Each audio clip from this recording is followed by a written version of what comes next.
Hello, this is Mad Cat, and welcome to another edition of Boobs and Dicks Smash the Matriarchy.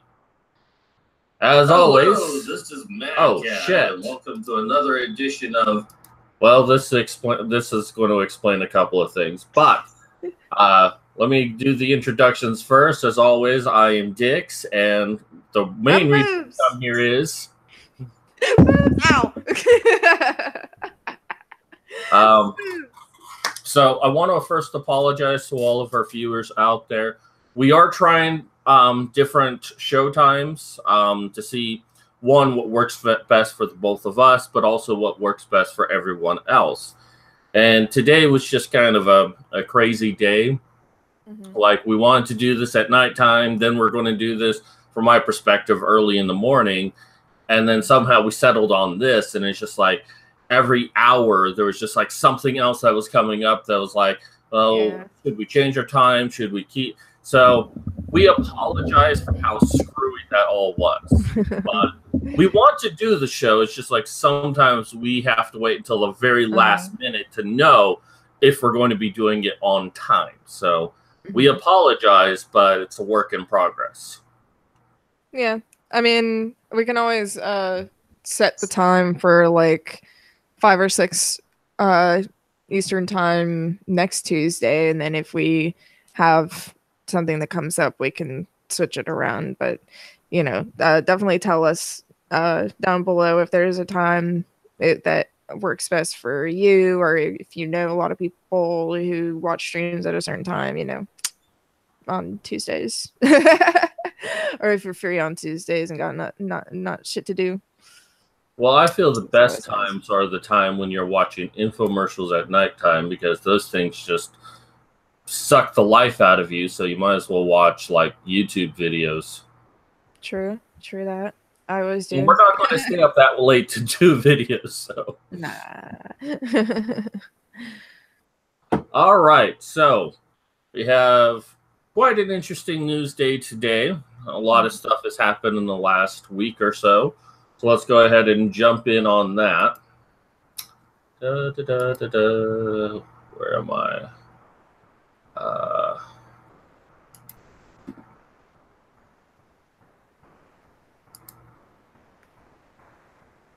All right, there we go. All right, so we're going to start with this article that I actually saw on the Monday Match show, and I thought it was worthy of us to discuss it. Yes, I'm eating off the scraps that Monday Matt throws me. Just kidding. I like Monday Matt, sort of. So, College Fix, great place to get some great articles. The autistic student asked for a fist bump and a selfie. He got 2 Title IX investigations. So this is really, really messed up here. Okay, so a fist bump and a selfie may have ended Marcus's Knight's educational career, right as it started. The student, who has autism, cerebral palsy, and a shunt to relieve fluid pressure on his brain, was not allowed to defend himself against allegations in 2 Title IX investigations this past fall, his mother told the College Fix. Right now, they are raising money through GoFundMe, so you'll see the article down below. Just click on that, and you should get to the GoFundMe. Though Saddleback College lifted Marcus's suspension a day before the hearing last month, it has thus far refused to remove the findings from his record, Aurora wrote in an update to the campaign Wednesday. Her son has limited expressive language capabilities and cannot negotiate social situation as easily as others. Though he receives academic accommodations for his disability, he was not offered accommodations in the Title IX process, Aurora wrote in an email. When we look at individuals with limited social skills, we cannot expect that they respond the same way as a typical individual. Former Drake University trustee Thomas Rosley whose learning disabled son is suing the university for a similar ordeal, told The Fix in a phone interview that Marcus's case goes to the whole problem with disability issues with Title IX. So we're going to skip a little bit past this because I want to get to what exactly happened. And the thing I want you to take from this is, and this will sound cruel, but kind of ignore his disability for a moment and look at what he actually did. Like, if an able-bodied, straight white man had done this, how ridiculous it is. And when you do that, then remember this guy is disabled and how even more fucked up it is. So Aurora Knight had laid out her narrative of the allegations in a phone interview with The Fix. The first incident occurred in the first week of September when Marcus was in the student services office and asked a female student working there if he could fist bump her. She agreed, but soon filed a Title IX complaint. So he asked for a fist bump. He didn't just go up and fist bumped her. He asked her. This is what colleges and feminists and gender studies have always said. Well, you need to get consent. He got consent, and she still filed a Title IX complaint. Forgive me, but what is a Title IX complaint exactly? That's a sordid history. Title IX initially started off... If you could simplify it. Well, I'm going to simplify it. Basically, it initially started off as ensuring that women got equal representation in sports programs. That if you had a certain number of males in sports program, you needed a certain number of females. And this was back in the 70s. Jumped to Obama. Obama extended it to say that if there's any sort of issue with sexual assault, sexual misconduct, that it was up to the colleges to deal with that problem rather than go to the police. Oh, okay. So it's basically like tattletaling, but not serious. Except that this is the kind of thing that can ruin people's lives. It has done so. Yeah, I just mean like it's for not serious issues. Well, it is for serious issues, but it can be used for non-serious issues, like the whole fist bump thing here. But some people have even used it, like the campus girl, Emma Sokowitz, she used Title IX to say that she was raped. And even though there was evidence to the contrary, it still ruined the male student's life. Even though he could prove that she wasn't raped, still they took his side because they call this a kangaroo court. The college judiciary system only cares that there's like a 50.0001% chance you could have done it. And they don't care about due process rights. So it can be used for something serious. It can be used for something stupid. But as far as the college is concerned, if there's a 50% chance that you could have done it, and they're just going to roll with it. Well, what is sexual about a fucking fist bump? That's what her complaint was, that he was making sexual advances on her, because that's absolutely ridiculous. Yeah, but that's the way the colleges are. Instead of saying, okay, it was a fist bump, grow up, they took it very seriously because the college doesn't want to be sued by feminists. Bitch, if I went to school with that bitch, I would go up to her with a video camera on me and be like, hey, fist bump, and then get her consent, and then be like, how come a woman can do it? That's just so stupid. Like, you could literally complain about someone breathing in your direction or some stupid shit like that. That's fucking retarded. Yeah, basically. The next week, Aurora and Marcus were asked to meet the school's Disabled Students Program and Services Coordinator, who allegedly called the fist bump inappropriate behavior. Aurora told The Fix that Marcus did not bump anything other than the female's knuckles. The Fix has reached out to the coordinator, but has been not been available for a phone interview. His mother told the coordinator that Marcus had been at the office seeking campus employment. The official allegedly said that it would be totally pointless because Marcus was obviously incapable and should be taking adult disability classes instead Oh of my college God. classes. What an asshole.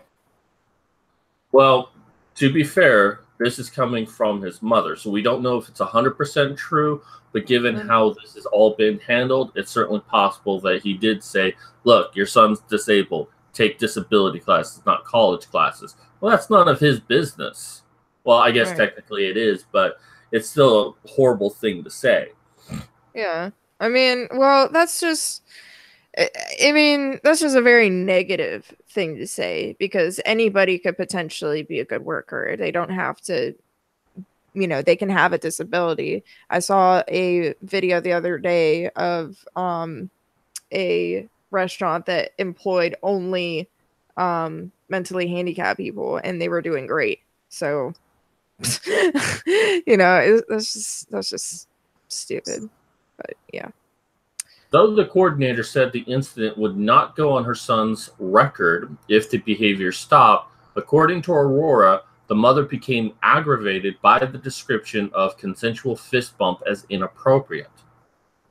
She asked the coordinator, did he touch her? Did he hug her? Did he follow her? Did he try to get her phone number? Did he expose himself? When the coordinator allegedly said no to each, Aurora said she responded, then stop calling it inappropriate. He was just trying to make a friend. Right. Aurora explained to Marcus that the female student did not want to be his friend, and he agreed not to interact with her anymore. A month later, an official who served as both vice president of student services and Title IX coordinator called the Knights into another meeting with police present because the female student had reported the incident as sexual harassment, according to Aurora. This official did not respond to a query from the fix. Wait, a month later for the same exact thing? Yep. So here's what it says about that. The student had changed her story to say that Marcus hugged her, sat very close to her, grabbed her with one hand, and with the other tried to get her hands onto his upper thigh. Aurora said that did not seem physically possible given that the female student had been sitting behind the counter. Marcus acted out what he did, a two-handed fist bump at that meeting. Wow. I hate women like that. They're fucking disgusting. Like, yeah, just change your fucking story, bitch. That's fucking believable. Like, what kind of policeman does that? They're just like, oh yeah, she was just afraid to say something. Like, who the fuck thinks like that? Fuck the fucking justice system. Like, goddamn. Or this fucking retarded college campus justice system. Well, I don't necessarily blame the police, but the college should have been like, why did you just change your story? Why didn't you tell us this before when we were dealing with something? They're afraid to even do. No, that'd be victim blaming.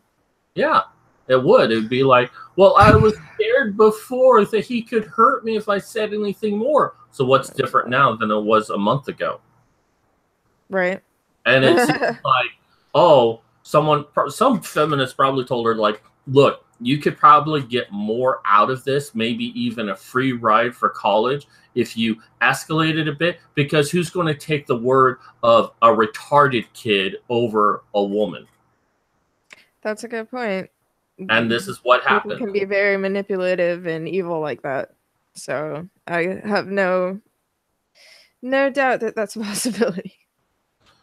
Aurora and her son were never allowed to formally defend him through this process and didn't hear back from the school between meetings except for an email from the coordinator recommending life skill classes for Marcus. Oh my God. College staff present at the October meeting had Marcus sign an informal resolution of sexual harassment and told him not to have contact with the female student, according to Aurora.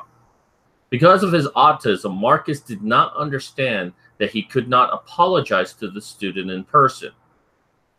Well, I don't think it's just because of his autism. It might also be because of his cerebral palsy. When he approached her in the cafeteria, everyone was pointing at him because the female student had been telling everyone he Oh my was God. weird or dangerous. Though he left the cafeteria before reaching the student, she Oh, filed another complaint against Marcus, his mother said. When Aurora complained that the student had been spreading around rumors about Marcus, Aurora said an official told her in so many words, gossiping was not against the law. but apparently fist bumping and walking close to someone is. What? I don't understand. This had been reversed. If a female student had reported, hey, that man over there is spreading rumors about me, that would have been a Title IX violation. But if it's a man, if a man makes a complaint about what a woman is doing, that's perfectly fine. Mm-hmm. Jesus. I can't believe that shit. I can't believe more people didn't come to his side. I mean, I hope they did, but from what I'm hearing so far, it sounds like everybody's against him and his mom. It's fucking horrible. And the thing I also want people to remember is he's black. And I'm not really wanting to point out, race in this because it doesn't really make a difference. But in this case, it does. Because, social justice warriors, they always want to defend those who are disabled. They always want to defend minorities. They want to defend homosexuals, women, what have you. Anyone who can be seen as a marginalized group. And they now have a disabled, autistic, black student that they're going after. Yeah. Women's problems, so-called problems, always trump men's no matter what, according to feminists. Let's continue on. For the first time in his life, Marcus was ordered to bring a personal student assistant with him to class. Wow. Even though Aurora was paying this assistant, sometimes the person would suddenly cancel and Aurora would either have to leave work to attend class with her son or he could not go, Aurora said. Marcus racked up too many absences to pass his English class last fall and only passed another with a D, his mother told The Fix.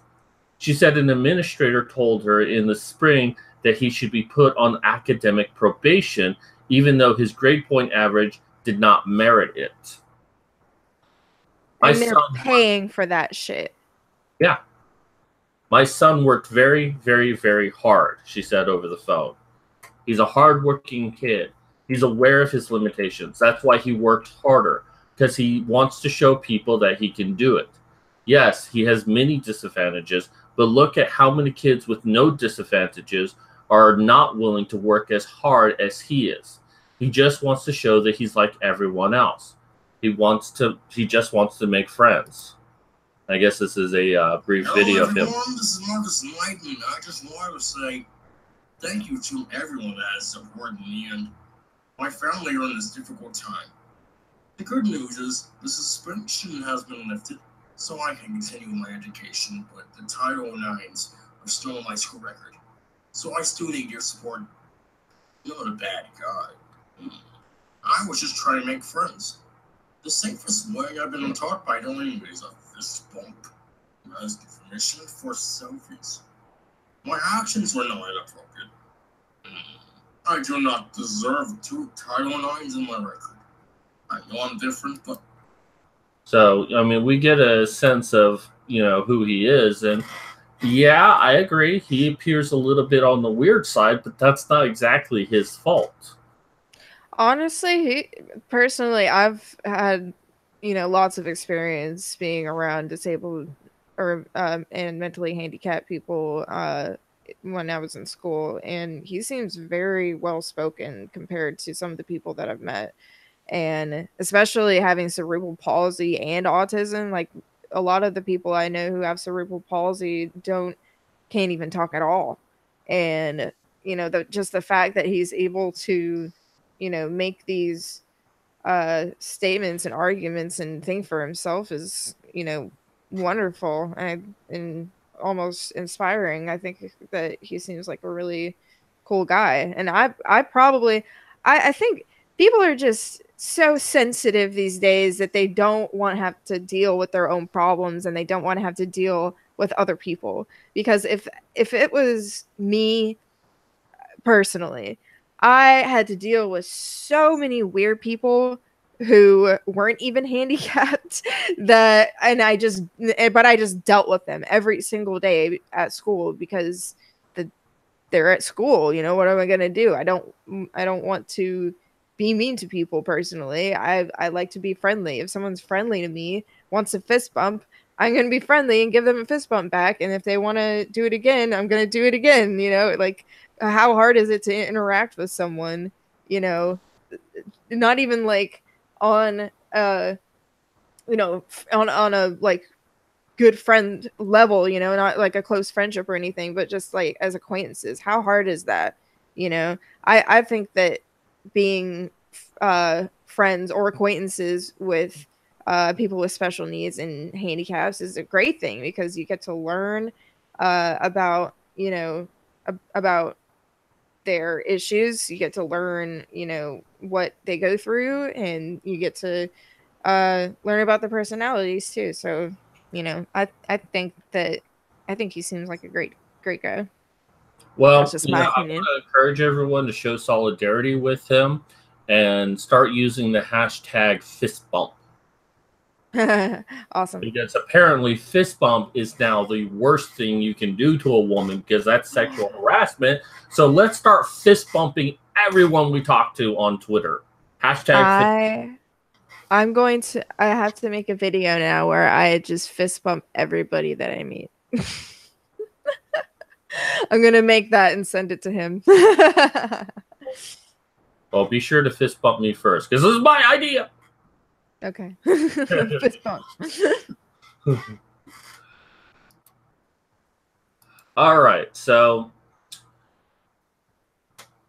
the second incident occurred in October. Shore was not sure whether it happened before or after October meeting about the first incident. Marcus was involved with the college musical theater program and wanted to ask a female student in the program if he could take a selfie with her. According to Aurora, her son's assistant approved him asking the question, and the female student said yes. So Marcus has to get permission from his student assistant to basically wipe his own ass. That's sad. But he asked permission, so... Aurora said that her son took 2 burst pictures, which takes 100 photos, which each tap of the button. That is a lie. It is not 100 photos. That's a lie. It's like, it's as long as you hold the button. Yeah. That's just stupid. She provided the Fix a copy of one of the photos. It shows Marcus halfway out of frame with his arm extended with his hand behind the female student's head. She's seated and smiling. He was touching her shoulder with the tip of his fingers, according to Aurora. Marcus has cerebral palsy on the left side. When he extends his arm, his fingers automatically get hard. It's a neurological thing, she said. But it's not grabbing, it's just how he is. So you're saying that was his arm that was going around her shoulder? Yeah. Like this? Okay. Well, what the fuck is wrong with that? According to... What are you supposed to do for a selfie? Well, just sit there and not touch anyone, I guess. Apparently. According to a charge letter dated December 1st, the student reported the incident as sexual harassment, claiming that Marcus forcefully placed his hand on her shoulder while taking a selfie with her. The Title IX coordinator said that the student accused Marcus of having followed her around in October, taking over 300 unauthorized pictures of her. What? I mean, how does she know it's 300? That seems like... Okay, in the response letter, Aurora listed several corrections to the allegation, saying Marcus did not take pictures of the student, but with and authorized by her that one time. She explained the burst function on the camera and said he accidentally turned it on. His disability made it physically impossible to do what the student claimed. The prior investigation resulted in Marcus struggling with anxiety and depression and spent the night in the emergency room because of stress headaches, she wrote. Oh. She called the allegations manufactured issues. When the Knights were called back into another meeting with Title IX coordinator and the police, they weren't allowed to present evidence. The coordinator allegedly ordered Marcus to delete the pictures on his phone and objected to Aurora doing it for him, though she had power of attorney. Asked by the Fix what rationale the official gave for deleting them and whether it would put in writing, Aurora repeated that the official said to delete them. The college did not answer this factual question when asked by the Fix. Aurora received a letter March 28 informing her that Marcus was found responsible and suspended, and she appealed days later. She told the Fix that none of their evidence had been taken into consideration. With the hearing date set for June 5th, Aurora looked for pro bono representation but couldn't find any. Thank you, Arch Lightning. I started checking for lawyers, but, money. I'm a single mother, and it's not easy. With the funds raised through GoFundMe and a loan, she was able to pay a lawyer's retainer. Aurora said that she and Marcus planned to bring 18 character witnesses to the hearing, even though she had to pay for the lawyer's services with each. The college canceled it the day before and removed the suspension, leaving the sexual misconduct filings in the record and requiring his assistant to accompany him on campus. The college said that it would give her an exploratory letter to alleviate the effects on his records, but Aurora said that she has yet to receive it. Marcus is now confused and scared, knowing that people do not understand him at all. Due to the student confidentiality agreements, I am unable to comment on the specific matter, Jenny McHugh, Director of Marketing and Communication at Saddleback College, told The Fix when asked for the college's side. However, when a complaint is filed, the college provides both the complaining and responding parties an opportunity to tell their sides of the story bullshit and address the complaint according to evidence bullshit, she wrote in an email. The procedures for student conduct violations vary depending on the evidence and possible discipline, though the evidence standard is preponderance, McHugh said. In general, not commenting on a case, a college discipline officer will ask a student under investigation to respond to the allegations and give the students written notice if the discipline is to be issued. For suspension and expulsion, the student can appeal to a hearing panel and then to the college president. For expulsion, the student can appeal to a president's decision to the Board of Trustees. Rosley, whose son went through similar Title IX proceedings, told the Fix that students like his son and Marcus need advocates in Title IX hearings for it to be just.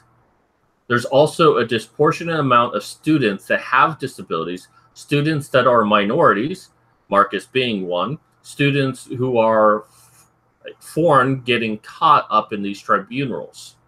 Marcus is half black, Rosley's son is Latino. But the former trustee thinks that the tendency of schools to not provide accommodations for students with disability may be changing.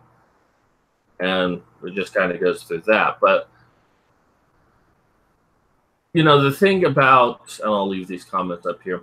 The thing about all of this is we've known that Title IX has been buckus. I mean, a lot of people have lost their chance at college because even though the police later dismissed charges because there wasn't any evidence to support it, even though people have later cited that they lied about the thing, the colleges don't care. They'd rather an innocent person be expelled from school than to be seen as part of the rape culture.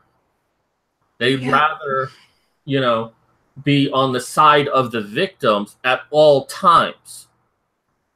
Because right now, and it's true, the number one degree that people get from colleges is gender studies. That's the most common degree they get. So if they start having a loss of that, they start losing money. This all becomes an issue of money. So it's better to believe a girl who says that she was sexually harassed. It's better to believe that she was raped, even if the evidence disproves it. It's better to just say, okay, we don't care what you bring to the table. We're just going to suspend you. We're only doing this trial to make it look good on paper. We've known about this, but it's always been against white males or black males, you know, but that's it. It's always been against just men.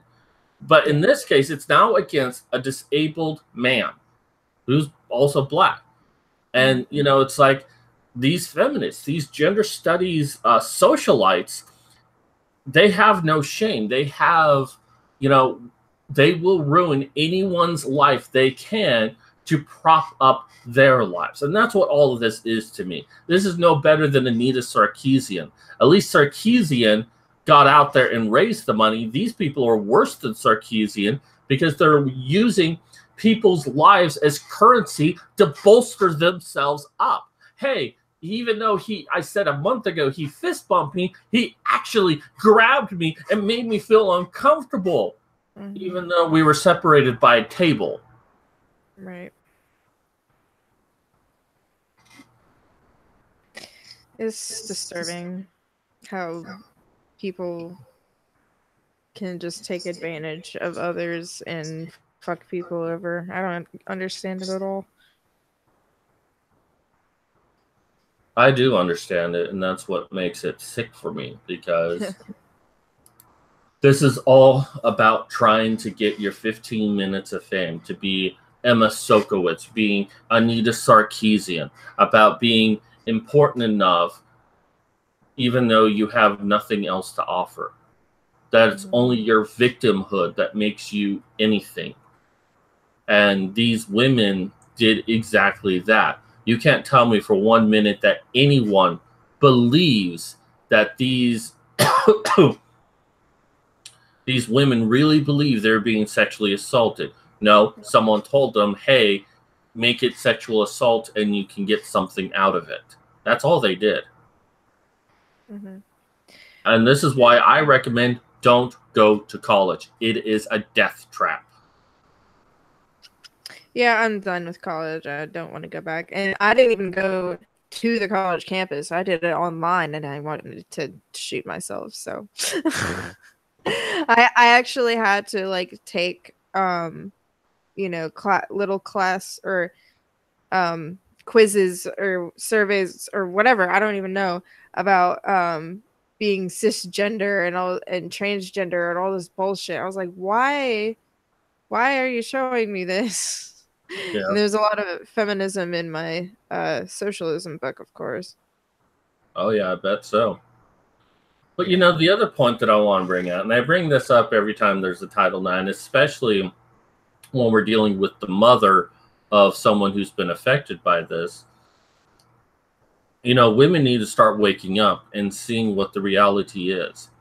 Because, I mean, there was a report about 2 years ago where a female lawyer who was also a staunch feminist, her son basically went through the ringer with Title IX. Now, because she was a lawyer, she was able to help her son through the process and avoid being suspended. But she was like everyone else, like, you know, well, if a man's accused of rape, then he probably did something, and we should immediately believe, you know, the woman who's claiming that she was raped, until it affected her own son. And she saw firsthand what happens because everyone else thinks that way. Even the colleges think that way. Well, you know, if this woman's accusing him of something, then he must have done something. And, you know, it's like, you got to wake up. You know, people are being falsely accused left and right. And it's not because that they were guilty. It's because they were innocent. Yes, rape happens. Yes, it's really bad. Yes, we need to, like, prosecute people who have been raped. But at the same time, we can't believe every story a woman presents us. We have to investigate. And investigating is not that we disbelieve her. It's called due process. Everyone has a right to it. And you cannot make special exceptions for rape. I mean, if someone is accused of murder, we investigate to see if it happened. We're not saying we don't believe the witness who says they saw the murder happen. We're trying to build evidence so we can properly convict someone. And yet with rape, it's treated as a different thing, that we should just automatically believe anyone. And many of these women do, until it affects their sons. And then it's like, whoa, wait a minute. That's not what I was always told was happening. It's completely different. Mm-hmm.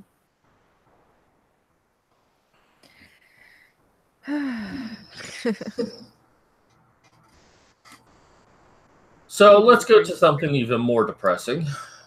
Yay. Let toddlers starve to death, police said. Now, Vanessa... In my town. Vanessa gave this to me at the last minute, so I haven't really read it, so I don't know the particulars of it. But apparently it happened in Georgia. Oh, in Georgia? Well, it says... Well, this article was written in Georgia, so we'll see. A toddler is dead, and her mother stands accused of her death. Police arrested Devin Moon, 29, for child neglect and first-degree murder. Officers said that her 2-year-old daughter, Reagan, was so malnourished she weighed just 14 pounds. Whoa! There are some babies that come out 14 pounds. Yeah. Not very many, but, at least half that. Some babies are born at 7 pounds. Mm-hmm. Moon had called police when she came back home to find her daughter unresponsive and cold to the touch. Moon also said her daughter suffered from medical issues that prevented her from gaining weight. But after investigations, police learned that wasn't the case. An autopsy on Wednesday confirmed that the girl died of malnutrition. Investigations revealed that Moon left her daughter alone most nights to work. Moon's family had previously reported her to the Department of Children and Family Services out of concern for the child's well-being. And there's not anything more here, but... Yeah, I just thought it was sad. Yeah, it is sad, and it really speaks to... a lot of what we talk about on this show, because there's this belief that women make better parents than men. Yeah. And that's simply not true. And I'm not saying that fathers are better than mothers. I'm just saying that both men and women can be fucked up, especially when it comes to children. And reports have shown, some reports have shown that abuse from a parent is equal between men and women. And like, parents killing their child is proportionally mothers doing it. And yet this is hidden from the media. Mm-hmm. It's always about how bad men are. It's always about how bad fathers are. And the most that this website can give is just a small blurb about it. Can't really discuss anything more. Right. Very sad. Poor baby. Oh, we got comments. Reminds me when someone said rape is traumatic. Why would anyone think that anyone would lie after going through something like that traumatic? And JP, I had a friend who did that. I sent her a thing from the Honey Badger talking about Bill Cosby, and she was immediately upset because it wasn't believing the victims. It was calling into question. And she's like, why would anyone ever lie about rape? Our friendship pretty much ended right at that point, but not because, I wanted to end it with her, but it's just like she now saw me as a rape apologist because I dare question the claims of anyone that was ever raped. Well, yeah, I'm going to question it. Just like I'm going to question the claims that someone was murdered. I want you to question my story. Well, you don't know if I was, or stories, whatever. but nobody knows if I was fucking drunk as shit or if I'm lying about it or what. But I'm an honest person for for the most part. But And she's always drunk. yeah, exactly. But no, I mean, like, it's just I don't know. I don't understand women who are dishonest in ways that can damage other people's lives. And it's like, like I said, I want people to be like, well, I want people to ask questions like, what happened? Are you sure that you didn't, instigate it at all? Blah, blah, blah. Like, those are important questions, in my opinion. Just saying. Well, In any it comes case. down to that, we have taught women all of their lives, and we've been doing this for God knows how long. I'll say the last 100 years, but probably longer than that, that their being is far more important than anything else. Their happiness is far more important than anything else. And that if they don't get what they absolutely want, then they should throw a tantrum and people will give them what they want. And this is the evolution of that. That if someone had sex with someone and they didn't want to, they can cry rape. And now they're exonerated from having sex with that person because they can claim that they were just forced into it, even if they gave consent. Or that, if they wanted to date someone, as in the case with Emma Suckowitz, and the person, after one time having sex with them, rebuffs their advances, well, now she can say that she was raped.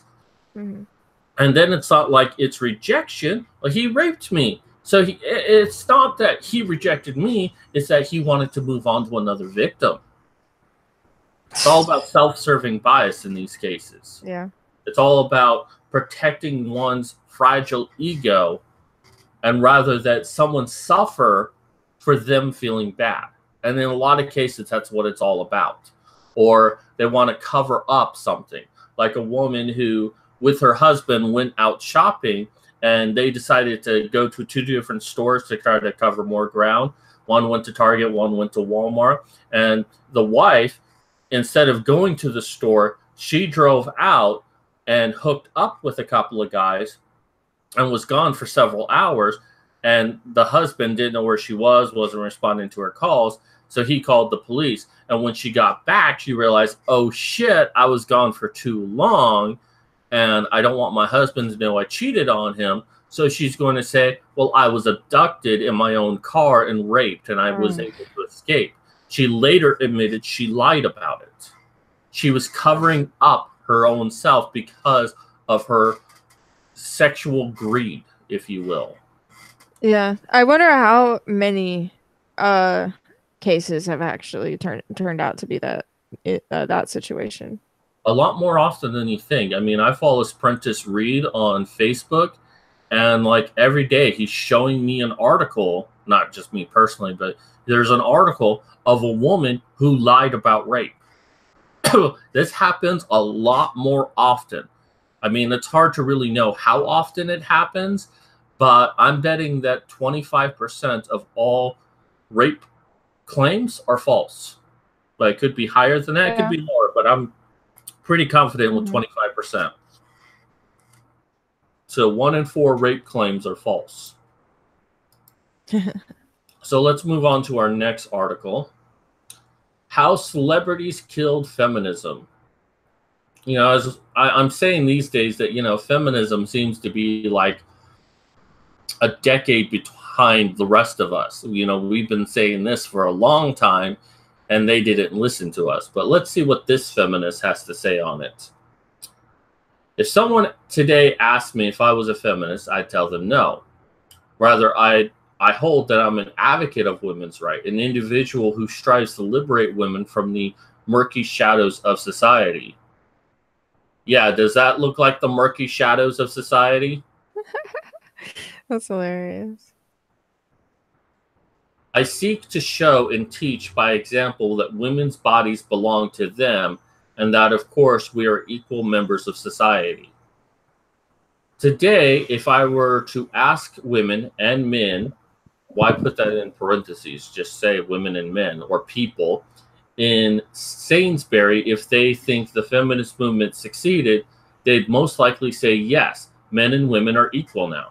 And if I were to ask these same women and men, what is a woman's body for? I reckon. You reckon? How about you go and fucking do it and then report back to us?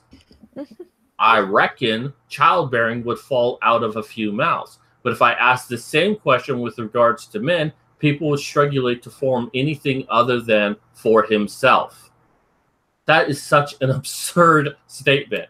Well, I reckon that if I asked women what a woman's body is for, they'd say for childbearing. Well, what's a man's body for?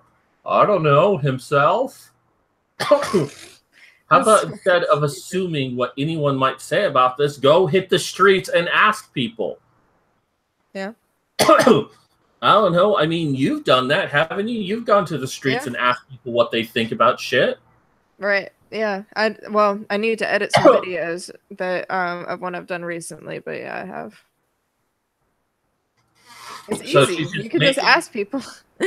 She's making a supposition of what people think without, and then it's like saying, well, this is why I'm a feminist. My point is media has simplified feminism. Really? How do you derive that point out of all that bullshit up above? It has been constrained and crumbled into tiny boxed up definitions that men and women should be equal. Don't get me wrong, I'm not anti-man, and of course that is a huge part of feminism, but it isn't the whole picture. Google feminism, you'll be shocked at the number of definitions that come your way. Bell Hooks tells us to be feminist in any authentic sense of the term is to want all people, liberation from sexist role patterns, dominations, and oppression. And yet, the celebrity feminists we are faced with arguably do very little in this regard. Duh! Take Meghan Markle or any other female celebrity feminist like Emily Ratajkowski. They profess to be feminists, but when you actually consider what they contribute to women's rights movement, whether they will use their platform to bring some much needed radical change or liberation for females, the answer is no. Oh my God, you get the thing that we've been telling you for like 20 years. I mean, I've done whole things on Jennifer Lawrence. Because of the Sony hacks, the Korean hacks, it was revealed that for the movie American Hustle, she made $100,000 less than her male co-stars, which was Christian Bale and Jeremy Renner. And I stated in a video that, you know, both of these actors have been acting longer than Jennifer Lawrence had been alive at that time. Both of them had major fandoms, with Christian Bale being Batman and Jeremy Renner being Hawkeye from the Avengers film, and also having done a number of other blockbusters as well. You know, of course, they're going to make more. They have more experience than her. But even if you take, well, but here's another aspect of that, is that the only thing Jennifer Lawrence was known for at the time, and still pretty much is The Hunger Games, a movie that was for children, for teenagers. I think it had, what, a PG-13 rating? And this was an R-rated film. This was her first R-rated film. Okay? So her, like Christian Bale and Jeremy Renner, they made $1.9 million, and she only made like $1.8, $1.7 million. And she complained that Hollywood was sexist because they paid her less.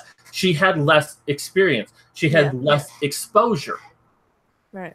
So she claimed on the behalf of feminism that she should be paid equal. And people just champion her. Oh, she really cares about women's suffrage and this and that. And no, she didn't. Why she didn't. No, she didn't care. No, I'm saying for the reaction from the feminists. Well, actually, yes, that is the reason why. because how salaries are tabulated in Hollywood, how it's figured out how much you should be paid for a particular role is actually a very complex system, but part of it is media exposure. And whether you're famous or infamous, that can actually give you more money. So if you're mentioned a lot in the media, then you can ask for more money when you go and do a film. So now she is popular amongst feminists, and Hollywood has started to become more and more feminist. Mm-hmm. So now she can ask for more money. And when she did that whole space movie with Chris Pratt, that she's barely in that film compared to Chris Pratt, she was making more money than him. Where was the outcry from her like, oh, now it's sexist because it's paying me more money than my male co-star? Nowhere. She didn't care. Right. This was all an attempt for her to get more money. That's it. She used feminism to support herself, and she didn't do anything to help anyone else. And now this person has suddenly figured it out. Feminism is a sham. Right. Exactly. So JP Provence, he's still sort of talking about the last article, or the last two articles. He's saying here, don't blame the victim, but don't assume they are a victim just because they say they are. I was accused of rape by someone I refused to sleep with, so I get what you're saying. Truthfully, the truth came out very quickly. And then I guess this one, damn murky. What are men's bodies for? Suffering. I agree with that. I'm a feminist because I'm not. I will be verbally and physically abused by my peers. Because if I'm not, I will be. Okay. Acting isn't porn. In acting, you get more than you do. In porn, you get paid less the more you do it. She's upset that she didn't get paid more for her first DVDA shot.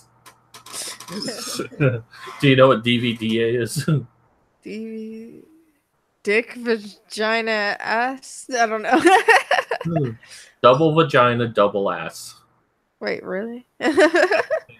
It's a joke from Orgasmo, like a girl, this older woman still doing porn because she's the only one who will do DVDA. I see. Awesome. No, it's funny that JP Provens talks about, he's not saying she's a porn star, it's just a discussion he had recently. You know, it's funny because I just recently had a discussion with two sex workers, I guess they were in porn as well, who basically criticized me because they thought I said that doing porn was easy, which is not what I said. I said that porn, well, what I specifically said is that some paths are easier to navigate than other, but I wasn't referencing porn. But I did say that, you know, getting into porn was easy, and it is fast and easy money, which is true. But by no means did I say that porn itself was easy to do. But they were just on this rant of, oh, well, do you think it's easy to stick a 10-inch dildo in your ass? Which they actually said to me. Yeah. Do you think it's easy to market the stuff or do this or do that? And I'm like, well, no, I didn't say any of that. But even though I tried to explain myself to them, they just kept saying, well, now you're backtracking. You're trying to cover up what you actually meant. I'm like, oh, so now you know personally more than I know myself? Yeah. I know it's easy with prep. Probably talking about the 10-inch dildo. You know, by the end of it, they're like, well, you need to apologize. And I was saying this to Vanessa. It's like, well, if you don't believe what my initial point was to begin with, then why would you believe any apology I give you? Right. So, no, I didn't apologize. Now resign from Twitter. Thank you. I'm not resigning. I didn't do anything wrong. They wanted me to succumb to them, to submit to them, because they're probably used to men kissing their feet as they walk by. I'm not going to do that. I respect sex workers, but I'm not going to just do what they want because they're attractive women. Well, that's something funny. I was gonna say earlier with the definition up there saying to be feminist, you liberation from sexist role patterns, domination and oppressions. I was gonna say, well, what if I like being dominated? And they were actually being pretty dominative over you. They were trying to dominate the conversation. They were trying to dominate the topic, completely. And like, for people that talk about wanting to destroy oppression and domination, you sure do a lot of dominating or trying to. Well, they even use the term mansplaining. It's like, oh, well, you know nothing about it, and here you are mansplaining. I'm like, it would only be mansplaining if I was trying to explain the industry to you, which I'm not, because they think I'm saying that it's easy and trying to tell them that it's perfectly easy, which I never did. I just said that it's an easier path to, navigate, which it is. I mean, compare it to a lot of jobs out there. Any emergency service job, whether it's firefighting, an ER doctor, a paramedic, I would say that is harder to do than porn, because you're trying to save lives. Someone else's life is in your hands. And I don't care who you are, that's far harder than porn. Doing air traffic control, much for the same reason. You have the lives of like 100 people in the air, and you have like 20 planes. So that's like 2,000 people at any given time, and you have to make sure that they're safe. That's a highly stressful job. And this will sound funny, but I also believe it. Tech support is a much harder job to do than porn.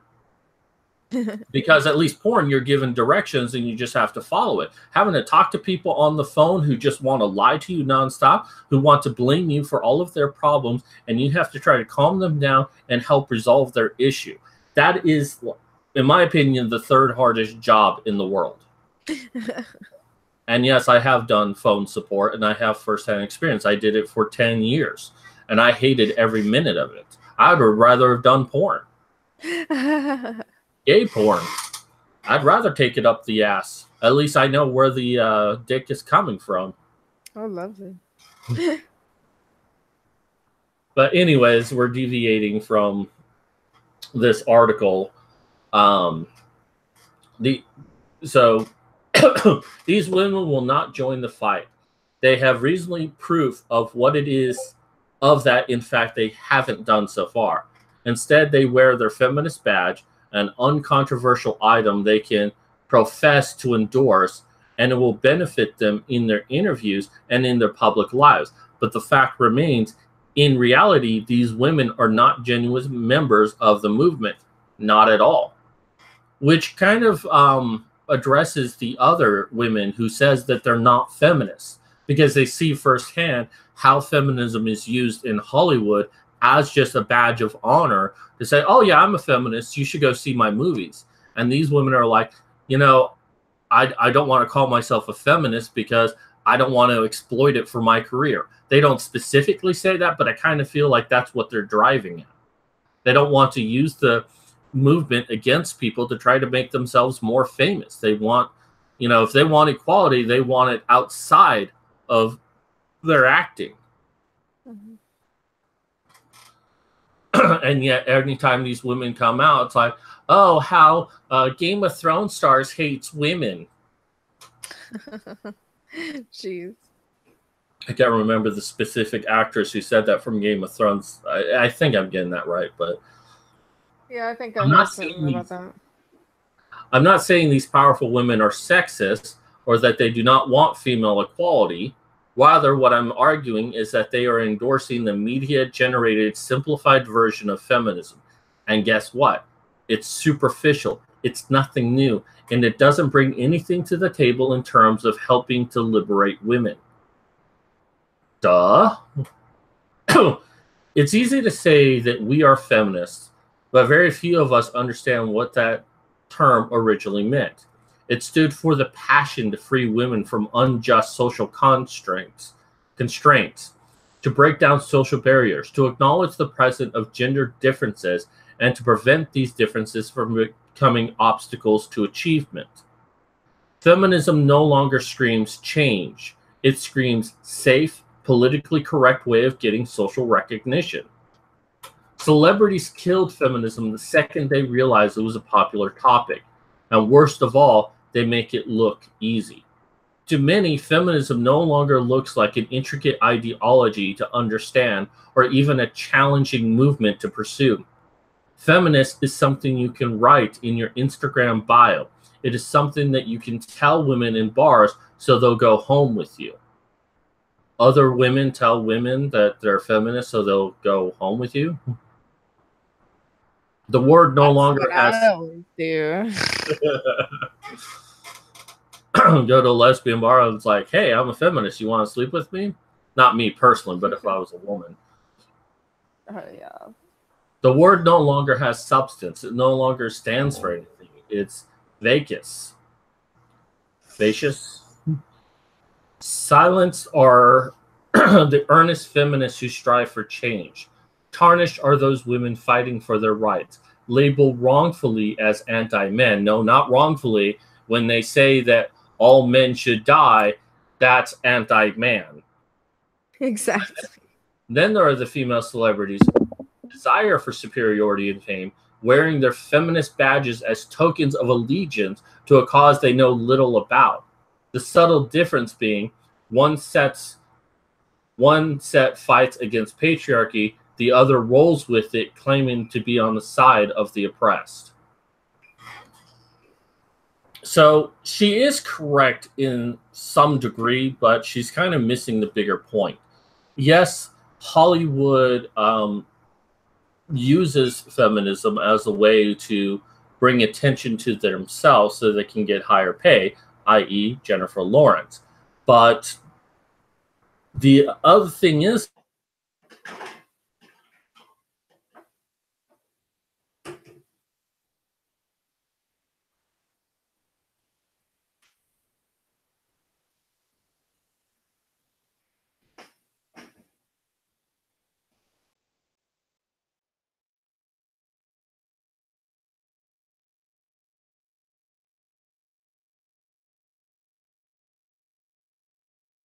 Did your mic cut out or am I frozen? Because I'm not hearing anything.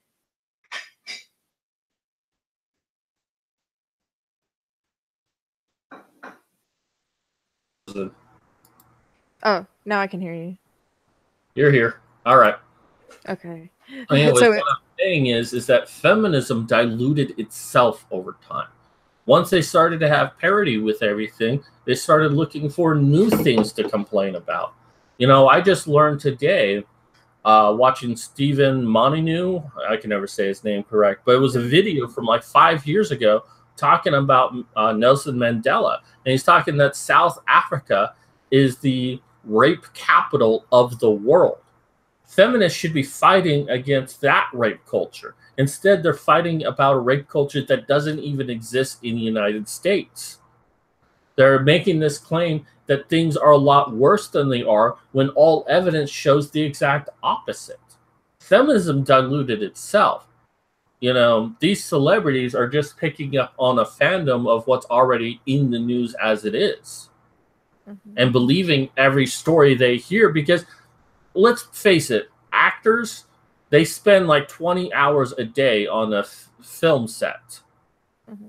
They get very little time to sleep. That depends on the actor, I understand, but they don't really have time to go in and explore things for themselves. They probably have someone tell them, hey, this is what's popular right now.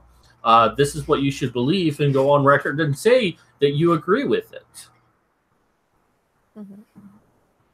What are your insights on this? Feminism is already cancer. When you mix in celebrities, it causes more cancer. Basically. All right, and this might be our last article for the day, or second to last, we'll see. Wrightsville Beach fishing tournament met with vigil for fish protest. Yeah, that was in my town. The unseen tears of the albacore. That's why I posted down below in the video description. That's what I called this. Funny. So Wrightsville Beach, North Carolina, in her neighborhood, in Vanessa's neighborhood. Mm-hmm. Yeah, I've gone to that beach many times. I don't like it. My beach is better. But yeah, I guess they had some sort of like festival, like fish festival or something, and these people came and were like, fish are friends, not food. And I showed it to my fiance, who is a pescatarian, which is a vegetarian who eats fish, and he didn't really make any noises for a minute. He just kind of like stared in like confusion and like like why, and then he just started uncontrollably laughing because he couldn't like he was like why do you do this? But well, yeah. you know, me and Andrew have a lot in common then, because, you know, I'm also a vegetarian myself, except I still eat beef and pork. That's funny. But yeah. No, I respect Andrew. He knows I'm kidding. And if not, he'll just kill me by morning. Well, no, the only reason that he does it is because someone told him that not eating like red meat and chicken and stuff, or he read somewhere that it would help his seizures or something, and then he just, you know, kept doing it from there. So yeah, I have no problem with vegetarians, you know, in all honesty, or vegans. So long as you don't try to guilt me out of my eating habits, I'm not going to guilt you out of yours, you know? But exactly. But the moment you start doing shit like this, you know, that's when I start having issue with your philosophy. You know, let live, you know? Oh, people are now messaging me on my phone. They're out loud. So anyways, on Saturday, about 10 protesters gathered to raise awareness about ecology and animal rights during a popular fishing tournament, the Wrightsville Beach Inshore Challenge. Oh, the protest, called Vigil for Fish, was organized by the groups Wilmington Fish Save and North Carolina Farmed Animal Save. We're vegan activists, and we want to bring awareness to what fish go through, said protester Daniel Weber. Look at it from this fish's point of view. If you were in your home, would you not want to be hooked in the mouth? Would you not want to be pulled up? Wouldn't have to fight for hours for your life to be pulled up? It's scary. Okay, and were those boards and markers you're using, is that vegan safe? Good question. Were any animals harmed in the making of those things? No, if someone just, you know, kicked their dog when they started chewing on it, no big deal. No, animal abuse is bad. Protesters held signs reading, "Fish feel pain, sea life, not seafood, and fish want to live." Well, duh, they're living beings. Every living being wants to live, except for pandas. They want to commit suicide.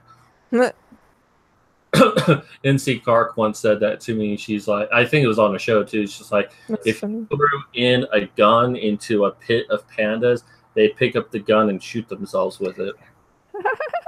That's horrible. But there's probably some truth in it. The Wrightsville Beach Inshore Challenge is happening from July 27th to July 28th. Shit, I missed it. At Wild Wing Cafe and Wrightsville Beach Marina. This is the fishing tournament's 13th year. Okay, thank you for that information.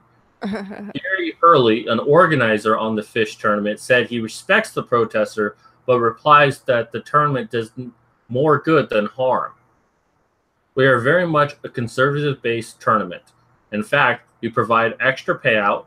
Anglers can win extra money if they weigh their fish in alive. So we encourage them not to kill fish, but to weigh the fish alive, and then they get extra money, and we release the fish. Well, there you go. And that sounds like a good compromise to me. People want to fish, and people don't want the fish being used for food. So they, yeah, it still hurts them, but, getting a tattoo hurts you, Getting circumcised hurts you, but we still do it. You know how many fish get clipped by sharks all the time? And other fish eat each other. Come on. And, that was something I was saying. It's like, why don't they go into the ocean and protest sharks from eating fish? Why is it only when humans do it, it's bad? Yeah, why not all mammals? And I'm sure what they would say is, well, sharks are fish too. I'm like, okay, what about dolphins? Dolphins are not fish. What about orca whales? They're not fish. They're both mammals. So go protest them from eating fish. I thought you said GoPro test, like put a GoPro on the dolphin and test to see if they eat fish. I'm sorry, I'm retarded. Yes, but I like you anyways. Oh, thanks. Okay. Early said fishermen mostly support ocean ecology. Fishermen in general are probably the best stewards of the resource. They care about the resource more than anyone else. I can't speak to perhaps their claims that fish have feelings, that fish have souls. I mean, I'm not sure. Weber said he is speaking for the fish who cannot speak for themselves. And did the fish give you permission for this? We want to come out for the fish. A lot of times they look so different from us that you don't really put them into the position that you're giving them individual status, where they are actual individuals that want to live. They won't want to pull out of the water. Fish have families. Fish want to live. They eat some of their families. Okay. Don't really have families. I mean, look at salmon. I mean, they are born in a stream by the hundreds, if not thousands, then swim out to the ocean. And for whatever reason, scientists don't know why, they eventually return many years later to swim upstream and lay their eggs in the exact pond they were born in. They have no idea if another salmon is their family or some weird stranger. Yeah, true. They probably don't give a fuck either. Most animals in the ocean don't really have a concept of who their family is. So, yeah, technically they have a family, but they don't know that. And, here's my point with all of this. There is some... Snake knows his family? Sure, after they eat it, it's like, that tastes like my brother.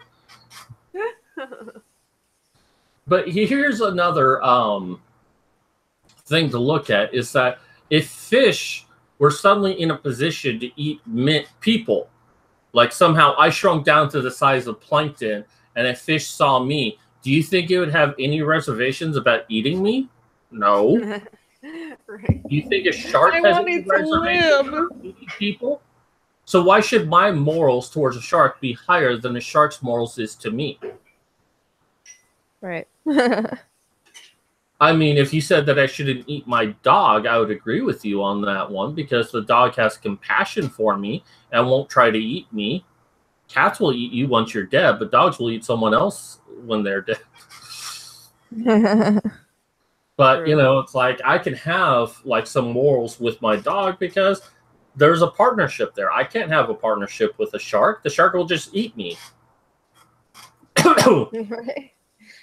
Oh. I wonder if these people have pet fish. Probably not. Or if they be against that. Well, if they're So vegan, funny. technically they're against it, as vegans are against any use of animals for anything, including pets. PETA is very much against having pets. Really? Yeah. I didn't know that. We want to bring awareness to the consumer, said Weber. Is this the correct thing to be doing? Should I be doing this? Should I do a little bit more research and see how intelligent fish are? They have communities, they have complex social structures. Okay, how does knowing that change anything? And so you do pretty much, all other animals. you know, I do research on this stuff. I watch the Nature Channel all the time. I look up shit on Wikipedia all the time. Shit that really has nothing to do with me because I'm bored. So I know a lot. That doesn't change my feelings on eating meat. Right. One of these days, I'd like to have turtle soup just to try it out. The protest was peaceful. If they want to protest, they're certainly welcome to protest. I am glad we live in a place where you can protest, Sir Hurley. The organizer said that the tournament helps feed people in by donating food. A lot of the fish that we take, we donate to the First Fruit Ministries, which is a Wilmington-based food bank which accepts whole fish and then puts it to people in need. We feel good about what we're doing. Good. So basically, these men were out fishing and someone tried to protest them and it didn't faze them at all. Yeah, pretty much. So we're going to go ahead and wrap up the show from here. Go ahead and stop here. I mean, I know that last article kind of deviates what we normally talk about, but it's just more of the same. Social justice warriors. What's up? Yeah. I said it's still social justice warriors. I mean, whether they're fighting for equality of people or equality of animals, it's the same basic mentality of we think we know better than you, so you must listen to us because somehow we think we're better than you. Mm-hmm. And that kind of thinking is dangerous, as we see very often. You know, whether it's the debate that I had with two sex workers that think that they're somehow better than me and as anything I have to say, or not even really try to understand what I said. You know, they accuse me of being an MRA, even though nowhere on my profile says I'm an MRA on Twitter. It says I'm an egalitarian. It says I'm for men's rights, but it does not say activist anywhere, and it doesn't say MRA. But they use it as a way to defend themselves. It's like, well, you're just an MRA, so that's why you're a sexist pig. Yeah. That's why we shouldn't listen to you. That's why your opinion doesn't matter. And these people here, they're vegans. Okay, they're protesting peacefully. Fine, that's great. But then he's asking the question, well, people should be asking whether or not they should do this. Well, you already have the answer. You're not wanting people to question if they should do it or not. You're wanting people not to do it. And in this world, there's going to be a lot of people who do things that we don't particularly agree with. And that's fine. So long as it's not harming anyone else, let them do it. Right. You know, the best you can do is just not do it yourself or be a part of the community that doesn't want to do it themselves. But you can't go out there and try to change the world to accommodate you. And that's the problem of social justice warriors. That's the problem of feminists, is that they want to change the world according to their worldview. Men's rights activists, yes, we do want to change the world, but we don't want to change people. We just want to address the issue. Hey, family courts are doing this. Why aren't we talking about it? Maybe we should talk about it. Feminists say, hey, there's rape culture. We should just listen and believe.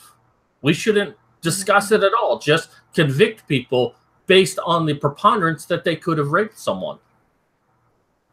And then hush men who are actually raped.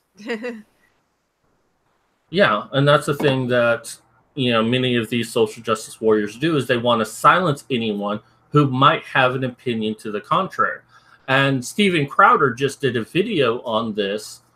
This wasn't a specific thing he was talking about, but he was talking about how they will try to silence you. Like, oh, well, because he was talking to the transgendered in Change My Mind. And she's like, well, you can't understand my reality. You're not transgender, meaning stop talking. Only I'm allowed to talk about this. With the black person, it's like, white people, it's not about you. You need to listen, meaning shut up, white people. Yeah. And when I was dealing with the 2 sex workers, which I keep referring to, it's just so funny to me, in all honesty. They did the exact same thing to me. That because I'm not in sex work, I'm not allowed to talk about it. I'm not allowed to have an opinion, but then later said I'm allowed to have an opinion when I question them on it. But like, but you're not allowed to be an authority figure on it. And I'm like, I never said I was. Yeah, right. Well, I mean, I completely agree with you, but if I were to come into the conversation, they probably mark me off as a men's rights activist, an evil, person as well, just because I agree with a men's rights activist, so-called. Yeah. They wouldn't even believe that you're a woman at first. And when they finally found out you're a woman, they change their tactic and say, well, you just want it for attention. Mm-hmm. You don't really care about women. You just only care about yourself. Yeah. So your opinion is not valid. Yeah. But I am glad that these... Go ahead. I was just going to say, people will go in all sorts of circles and hoops, to make themselves seem to make sense to themselves. Like, it doesn't make sense to any of the rest of us, but they're like, oh, well, this and this and this and blah, blah, blah, blah. So you're... Fuck you. I'm awesome. It's just so childish and immature. This is what female Beavis would sound like. Yeah. That's funny. I'm sorry, it was just my first thought. But I'm glad that the protests were civil. I'm glad that they were peaceful. But at the same time, it's like, is this really the thing to be protesting? Of all the things that you could protest, fishing, commercial fishing, or, well, maybe commercial fishing would be more appropriate, but you're protesting a fishing contest that maybe has a dozen men competing, or maybe 50, maybe 100, I don't know. But it's like, that's, maybe you should be protesting, like, I don't know, the government to have laws against fishing. Yeah. I mean, what are you hoping to do? Someone sees your sign and it's like, wait a minute. Fish are not food? Oh my God, I've been living a lie all my life. I'm going to stop doing it right now. I mean, pick and choose your battles, and this was a poor choice, in my honest opinion. Yeah. I mean, I personally want to protest and raise awareness and have people send emails and what have you to change the laws for the ports in the city next to mine, because they are very, very, very bad at sex trafficking, especially child sex trafficking. There's a big problem with that in our town, and I think that would have been a way more worthy cause to protest personally than something like that. But that's like comparing two different things. But still, there's a bunch of things like locally that are happening that you could protest, and you go for fish. Like, how did you even find like more than 3 people to join? Like, maybe it was just one big family of vegans. That's certainly possible. Or they have some sort of local group. I mean, that's good for them that they do have a local group. But I 100% agree with you. There's bigger issues to deal with. And if there's a sex trafficking issue in your area, I mean, that's certainly something to protest. That's certainly something to try to get changed. I mean, you're not going to stop people from eating meat, ever. Some people may choose to stop doing it. And there's even been one person who was on Steven Crowder who was a vegan and decided to start eating meat again. Really? And she had like a very I can't think of the word, but well, she was very eloquent in what she was saying about why she did it. You know, she didn't just say, well, you know, I realized I liked hamburgers, so I started eating them again. She actually had legitimate reasons why she made that change, and how she felt that she was lied to about the vegan world and how unhappy she was doing it. But that was for her herself. She made the decision for herself. And people have to make decisions for themselves. But, you know, it's like, pick and choose your battles. I mean, that's what we do on this channel, is that we're fighting against feminism. We're fighting against this matriarchy that exists. And I firmly believe there is a matriarchy that exists, that is too busy trying to tell people that a matriarchy exists and that we should sign over more of our rights to women. Why? Because they skin their knee and cry? We should outlaw concrete because when you fall on it, you might hurt yourself. And concrete is sexist towards women. And that's the kind of thinking that we're fighting against. Right. But, you know, that's going to do. Do you have any final things you want to say before we wrap this up? Nah, just, you know, you can be vegan, just don't be a gay. I mean, don't be lame. That's what I meant. Don't be an ass. Sound advice. You can be vegan, but don't be gay. I mean, you still need to take your injection of meat some way. Oh my god. All right, so you still need to eat a little fish on the side, if you get my meaning. Yeah. Always. All right, so that's going to wrap it up for us today. I thank you everyone for coming out. ST Sagi and JP Provins, and Kraggles. That's an interesting name. Thank you for joining us today. Yes, thank you. Check out my description box down below. You'll find articles listed that we discussed today, including some we didn't list, or we didn't get to today.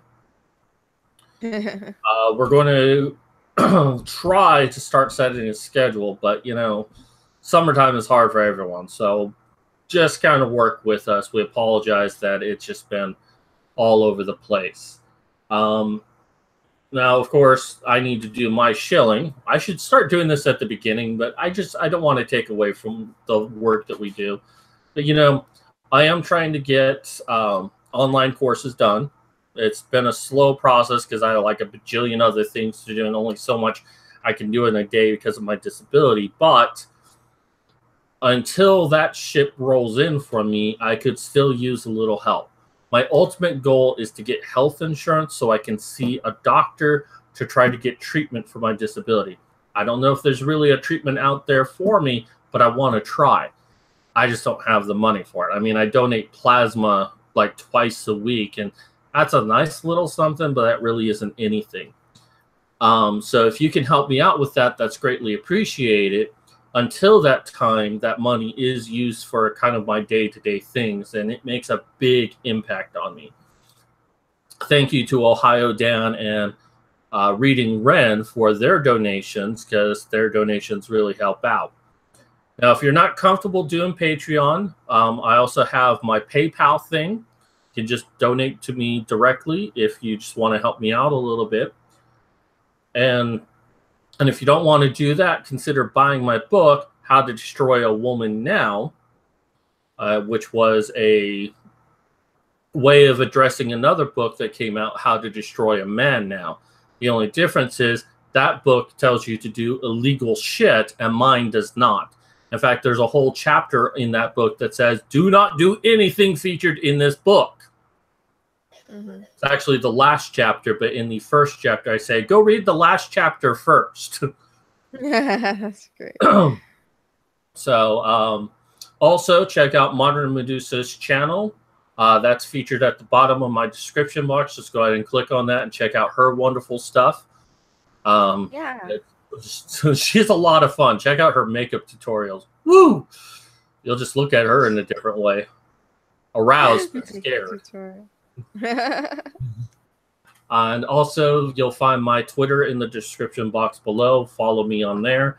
And please share this video. Hit that little bell. Subscribe. Hit the thumbs up. You know, just blast it on social media. Whatever you can. We need more people watching us. We're insecure like that. Anything you want to show? You know, just check out my art page, Vanessa's Custom Creations, on Facebook, and you know, there's also Modern Medusa and the Lovely Ladies page on there. And yep, don't forget about the calendars. Send $10 and your name and address to paypal.me/lovetheseladies, and you'll get a calendar sent to you in the mail. And next week, I think we'll be revealing the what is it? August. The August picture. And so stay tuned in for that. But yeah, as far as my stuff, if you want to buy any art, GIFs, videos, fan signs, I do all that stuff. On Patreon. Patreon, I have lots of rewards. You can see pictures of me in Amazon outfits. Hey, careful! Don't show all of them. No.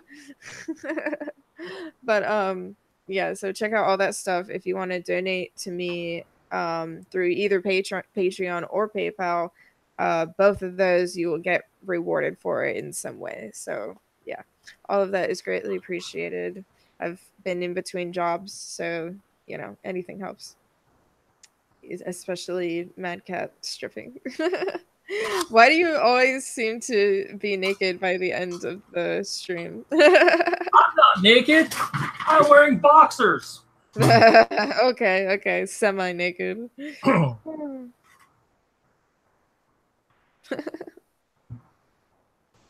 Sorry, I don't want to scare anyone away. But if you're aroused, be sure to message me personally. Can I share something with you really quick? Clothing is for the weak. Yeah, please. JP Province just said, clothing is for the weak.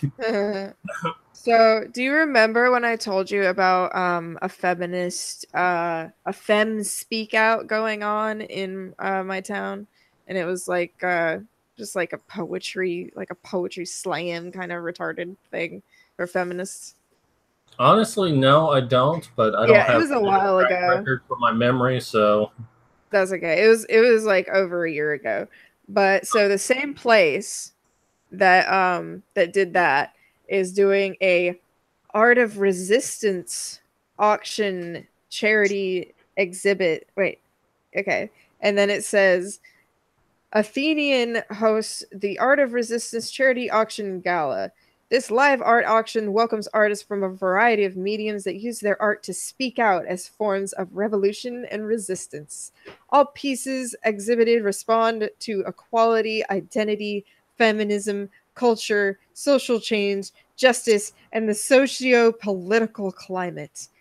And then it just tells all of the artists that are going to be featured, apparently, so you can't even like submit your art. It's already chosen. And it's $15 in advance, $20 the day off. That's not too unreasonable. I mean, well, considering their last event was only $5, and there's not really anything going on other than a DJ. But they might have to pay some of those artists. That's probably why they're charging more. No, it's for charity. Oh, okay. Yeah. Well, I mean, if it was like $50 to attend the event, I would have a problem. But $15, $20, that's not such a big deal, in my opinion.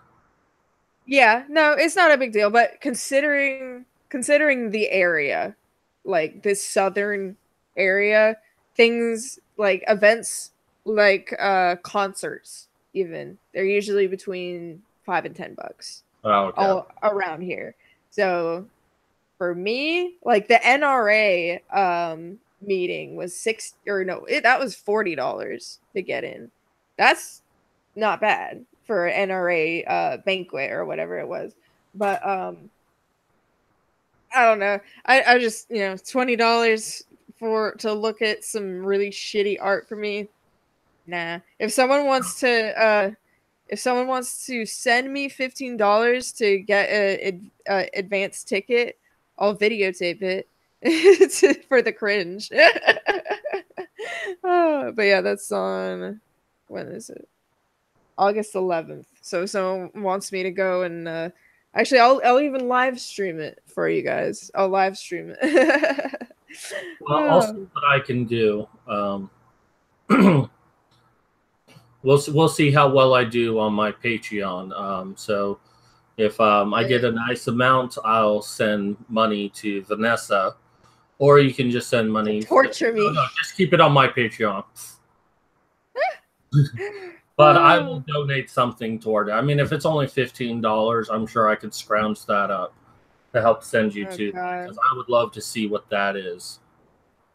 Yeah, I mean, just seeing the art that they came up with, I swear to God, I bet there's going to be something with Trump being violently portrayed or portrayed as something, not nice at all. Well, what you should do is you should interview all the artists and just, because that would be fucking hilarious. And don't tell them who you really are, because like I actually met Will Whedon's wife at Comic-Con, and really? Oh. And I did not tell her anything about who I am, because I was there as an author wanting to speak to another author. And yeah, I could have like brought into the fact that, I'm technically her political enemy, and that I hate her husband with a fiery passion, but that wasn't really what that moment was about. It was about one writer talking to another writer, and we had a nice civil conversation. It's actually a very nice conversation.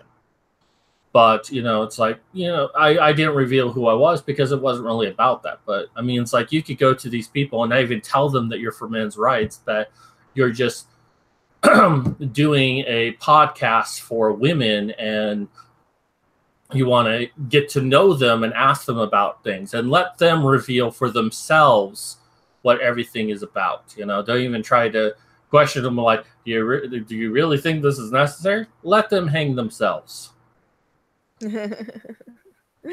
Oh, sorry. Man, I'm thirsty as fuck. Yeah, you are thirsty. Poor Andrew. Yeah, I know. I'm sure you need him to quench your thirst quite often. Yeah. Yeah. Yeah. That's not a lie. All right, so we're going to go ahead and end it here. Thank you everyone for coming out. And we're going to shoot for Tuesday evening because that seems to get the most amount of views, but we'll see how it goes. So we apologize ahead of time if we changed it from the evening to the morning to the afternoon, back to the morning to, future. So you'll figure it out. Thank you, everyone. Have a good day. Please.